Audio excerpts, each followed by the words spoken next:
Welcome to Belden School. I'm Susan Miller, Operations Manager of the Galena Territory Association. The Galena Territory is celebrating its 50th anniversary, and we thought this one-room schoolhouse in the heart of the Galena Territory would be the perfect place for a history lesson. One-room schools once dotted our region. Belden School was built in 1859 and educated children for more than 90 years. Then, a few years ago, a group of Territory residents restored Belden School. Today it's a reminder that the Galena Territory has a rich history from even before it became the Territory.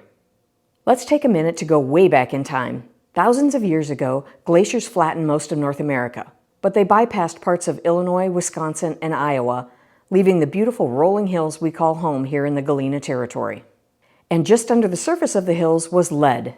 Native Americans were the first to mine it. They were Joe Davis County's first settlers.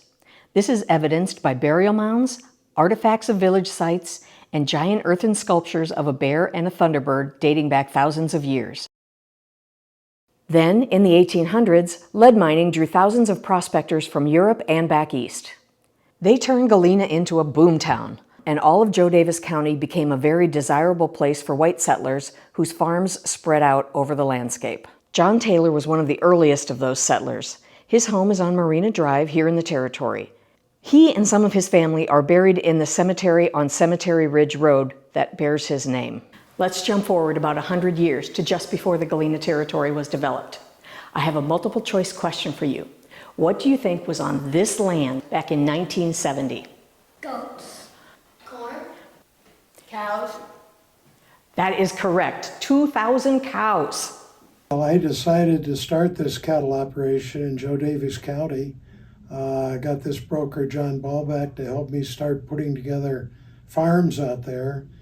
And as we did, I changed those farms from dairy farms to beef cattle, which is what I wanted to, as a mother cow operation, to raise calves for my feedlot in Marengo. And I was by far the largest cattleman in Illinois.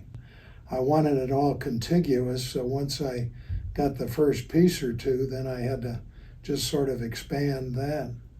That's why we ended up with 2 chunks of land, because there were some pieces I couldn't buy in between. Oh gosh, I don't know, if they were averaged 120 and I ended up with 6,000, that'd be what, 50 farms.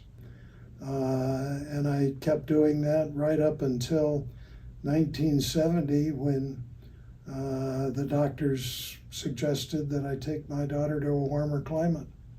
Harvey Branniger was looking for a second Apple Canyon Lake. So when I talked with Harvey, I said, you know, if you're going to want some of this, you got to take the whole thing. It was very simple. He wanted the land and I wanted to sell it, so it was easy working out a deal with each other. A sales and information center was built on the site where Highlands Restaurant now stands. The vision we had for the Territory was impacted by 2 factors. First, of course, was our success with the lake projects in Wisconsin and at Apple Canyon. But the second was the fact that we had been acquired by Union Camp Corporation in 1969.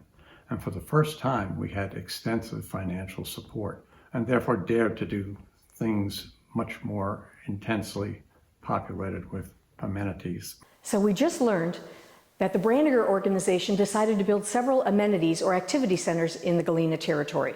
The first one was the Shenandoah Riding Center. Can anyone guess why? What do you think?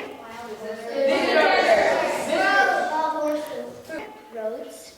You are correct. They built the Shenandoah Riding Center first because there was already a road to the property. Broderick came off of Long Hollow to get up to the Shenandoah Riding Center. And that was one of the first places they built because they had a lot of their realtors worked out of there. The salesmen all had to have 4-wheel drives because of the fact there weren't very few hard surface roads. Mm-hmm. When did the rodeo start? Do you remember the early days of the rodeo? I mean, there's been rodeos out here ever since the 70s. City people were excited about it, you know. Seeing a rodeo. Let's go to the country and watch the rodeo. To know one final thing. Illinois, are you ready?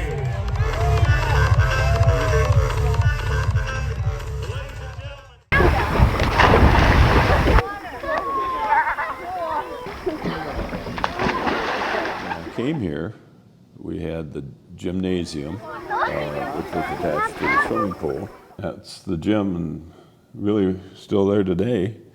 It's just been built around.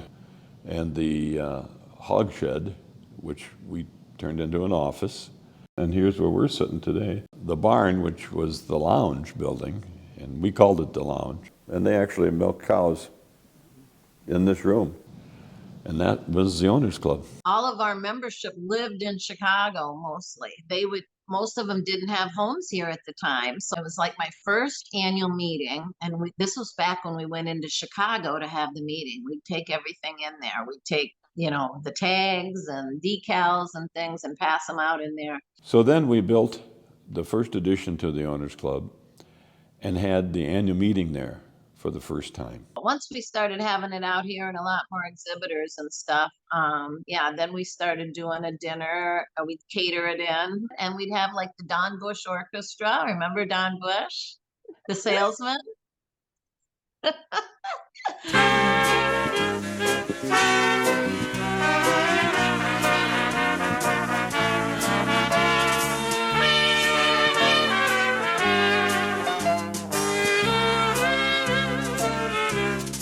And meanwhile, also in the mid-1970s, land was being cleared to build a lake and marina.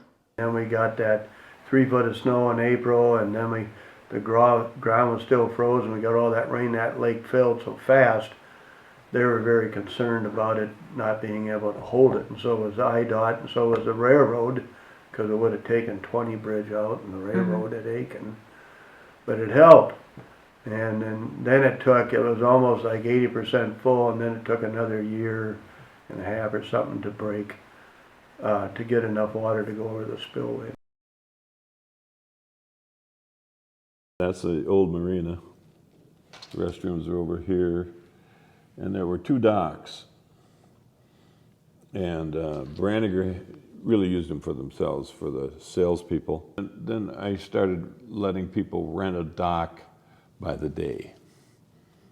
So for $5 you could pull in, and people loved it. Then we expanded it. And I don't even know how many docks there are today. People used this place. And when we redid the marina, we put a room upstairs that families could use. That's why we did the thing at the marina with the picnic pavilion. I know I need a small vacation, but it don't look like rain. If it snows, that stretch down south won't ever. And we made it really huge. Cheap to build because there was, it was just a screened-in porch is really what it was. So now the Galena Territory has the Shenandoah Riding Center, a lake and marina, the owners club with a swimming pool. What comes next? Hotels. Bowling alley. Golf courses. That is correct. It is golf courses. All grand openings have some very common elements. Of course, you invite all your property owners. Lou Gramm had just won the U.S. Open 2 years earlier, so he was quite the draw. And I wound up in a crowd on the green of the 8th hole of the North Course. And we were all treated to the fact that Lou Gramm hit a hole-in-one right that day. Right from an elevated tee, you cross a finger of the lake and into the hole. So it was a very exciting experience. We're at the hole that Lou Gramm made famous for his hole-in-one at the grand opening of the North Course. It's hole number 8, beautiful downhill par 3. You might want to take 1 club less, and we'll give it a try.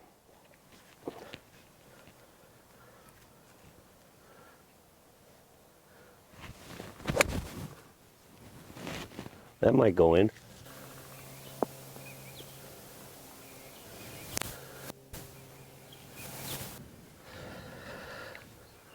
And a birdie is not bad.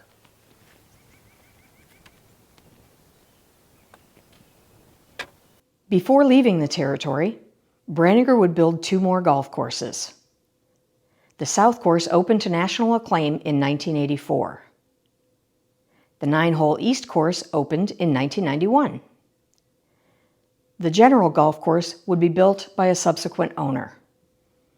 Within the golf courses and throughout all the territory, Branniger preserved and enhanced natural landscapes, creating perhaps the most important amenity of all, green space. And Harvey was fond of saying about his father, while other developers were cutting down trees, my father was planting them. There's one very important part of the Galena Territory that we haven't talked about yet, Eagle Ridge Inn.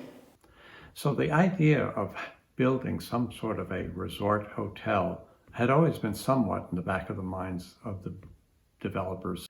So it fell to me in 1977 to actually write the recommendation. We needed Union Camp's approval and money to do this construction, and that became my task.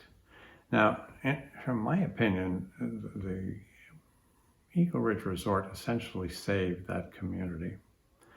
It started a positive cash flow right from the start. It let us sell all of the expensive amenities when the time came to leave the community. It let us build patio lots and townhouses, things like the Settler's Cottage, which would not have been able to really work without a rental program. It let us raise prices, which were critical. And I think it should be appreciated by property owners that it continues to bring prospects to the community long after we have left and our marketing funds are no longer there to support it. So it's been a great advantage to the territory. In June of 1991, Branniger sold its assets in the territory, Eagle Ridge Inn and the 3 golf courses it had built. The other amenities had been transferred to the association. 6 months later, in January of 1992, the new owners faced a serious challenge, a fire at the inn. The fire was a great opportunity for the GTA and the new owners of Eagle Ridge to work together. So what we did is tried to help that business sustain itself in the territory, which is a benefit for everybody. The last big project on my watch was the second addition to the Owners Club. We just ran out of space. Not that we had more lots or living units, but we had more use. People love the territory, and they came out here in droves, and they're still doing it today. 2006 is when I started at the Galena Territory, and because I knew how to buy propane and I knew I was a horse guy, so I could help out with the Shenandoah Riding Center.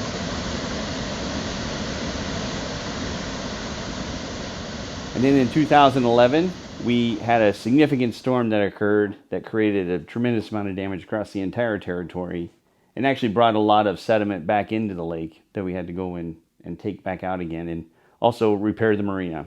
Moving forward from there, we had a few other storms, but the big projects in 2012 came around, and that was the rebuilding of the pool complex and putting in an indoor pool. Talking with the property owners, getting their input, getting the concepts on the table, getting the funding in place, and then getting the project completed. And it was a great success, and many of the property owners who were hesitant about the entire project came to really appreciate the project and the value it brought to the territory. Moving on, another big item that would happen was also the restructuring of the trail system and building onto it and putting signage up and really kind of identifying with the community through the leadership of Emily and the Green Space Group to really get the trail system to be more prominent within the territory.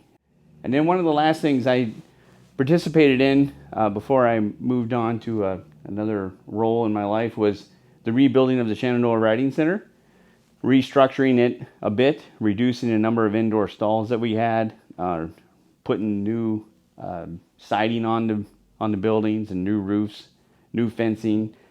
As you all may recall, and as probably prior discussed, the Shenandoah Riding Center was the very first amenity that was in the territory. So this massive renovation that we did with the Riding Center made it more of a predominant amenity for all the property owners. The territory is considered one of the very finest second home communities in the entire United States. And I say this candidly, a lot of the credit, indeed the lion's share, goes to the property owners themselves. I certainly am proud of the fact that I played a small role in it, but owners and territory visitors themselves deserve the credit. With that, I ask you to enjoy what you yourselves have created, and I wish you again a great golden anniversary. Did you hear all that? Sure did. History.